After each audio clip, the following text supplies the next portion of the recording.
45 minutes after the hour, a former CIA operative now arguing the Russians were involved in our election. But rather than collusion, it was about disruption more than anything else. In a new op-ed, Daniel Hoffman, a former CIA chief of the station there, writes, "I can't say how news of the meeting broke, but once it did, Mr. Putin achieved one of his goals, throwing the American government into greater turmoil amid the frenzied media coverage, escalating FBI and congressional investigations, and intensified political conflict." Here to react, Bold.Global founder Carrie Sheffield and former Deputy Assistant Secretary of State under President Obama, Joel Rubin. First, good morning to you both. Carrie, I'll begin with you. What do you make of this? Do you think the collusion narrative is dead? I think it is. It's going to die a hopefully quick death because, look, the Trump family we're victims in all of this. The Russians have been trying to basically interfere in our elections for decades. They've tried to go after both Republicans as well as Democrats. And the other thing is, in terms of, Russian influence and all this, the Republicans as well as Democrats and President Trump have all unified together to say this is wrong. We're going to pass strict sanctions, and this is not going to be allowed in the future. Joel, is collusion dead?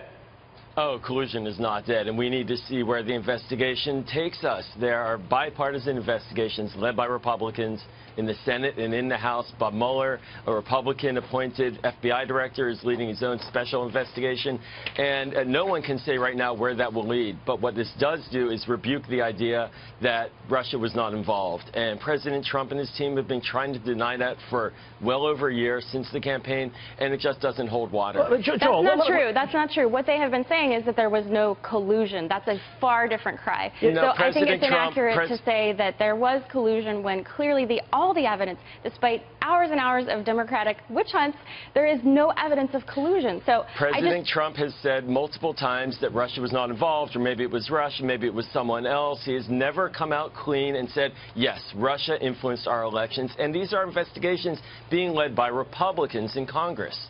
Joel, let me get in here for a second, guys. Joel, I want to ask you this very pointed question here.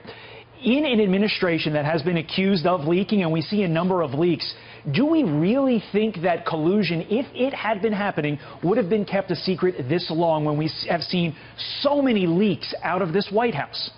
Well, I'm not going to say whether or not there was collusion. What I'm going to say is that there needs to be an investigation, and there are, and we should not prejudge it. That's essential. We have top-line investigators who are bipartisan looking at this, and I don't believe we should say, oh, no collusion has happened, when that's a question on the table. And there's no reason to believe that up till now the Trump administration has fully come clean about its contacts with Russia. Carrie, quickly, last word. Essential. 10 seconds, Carrie.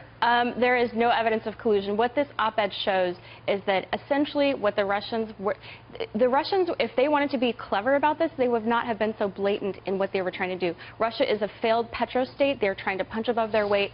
And by aggregating this with the Democrats, you're giving Putin only more power. Got to leave it there. Carrie, Joel, thank you very much. The debate continues.